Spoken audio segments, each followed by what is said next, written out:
Menteri Pendayagunaan Aparatur Negara dan Reformasi Birokrasi Cahyokumolo mengatakan bahwa dalam seleksi calon aparatur sipil negara pada tahun 2021 ini akan difokuskan untuk mengisi tenaga teknis. Sesuai dengan arahan Presiden, sumber daya ASN harus diperbanyak yang terjun langsung ke lapangan atau dekat dengan masyarakat, bukan hanya tenaga administrasi. Hal ini disampaikan dalam rapat kerja dengan Komisi 2 Dewan Perwakilan Rakyat di Jakarta hari Rabu kemarin. Ini sesuai dengan arahan Presiden Joko Widodo kepada Kemenpan RB agar memperbanyak tenaga teknis yang bisa langsung terjun ke masyarakat dalam rangka mengurangi ASN yang melaksanakan tugas administrasi, kata Cahyokumolo. Menteri Cahyokumolo menegaskan untuk memenuhi arahan Presiden tersebut, penerimaan ASN tahun ini diperuntukkan bagi pegawai negeri sipil atau PNS, pegawai pemerintah dengan perjanjian kerja atau P3K, dan sekolah kedinasan.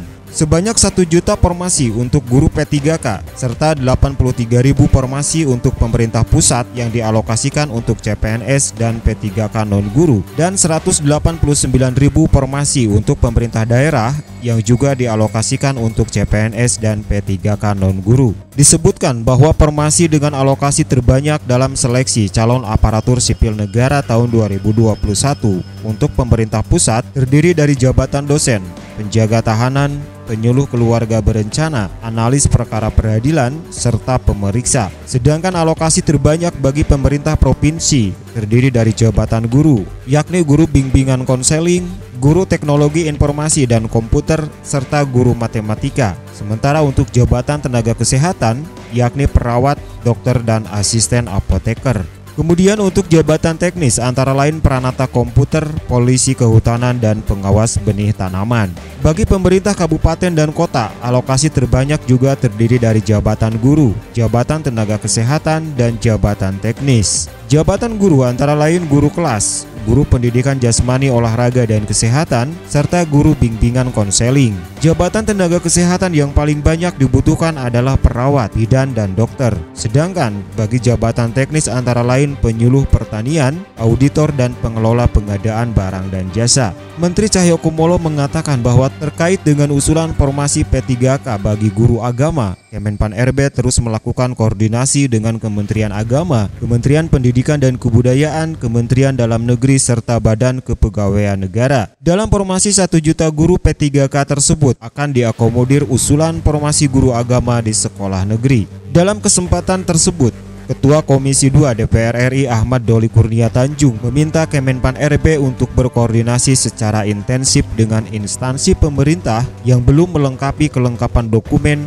dan yang belum mengusulkan kebutuhan ASN dalam seleksi tahun ini. Dijelaskan, Komisi 2 meminta Kemenpan RB dan BKN agar dalam 1,3 juta formasi tersebut juga dialokasikan formasi bagi tenaga guru honor serta tenaga honorer non-guru yang telah membantu pelaksanaan program pembangunan strategis nasional. Selain itu, pelaksanaan seleksi calon aparatur sipil negara tahun 2021 juga diminta agar dilakukan secara transparan dengan menyebarluaskan informasi mengenai proses seleksi ini kepada masyarakat. Setiap instansi pemerintah yang membuka formasi juga diharapkan dapat meningkatkan layanan posko aduan agar masyarakat dapat dengan mudah mendapatkan informasi yang jelas dan utuh.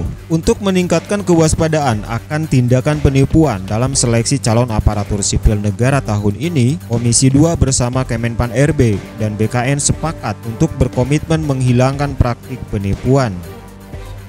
Berikut ini rincian kebutuhan ASN dari pusat hingga daerah dan jadwal pelaksanaan seleksi ASN tahun 2021 dan syarat-syarat yang harus dimiliki.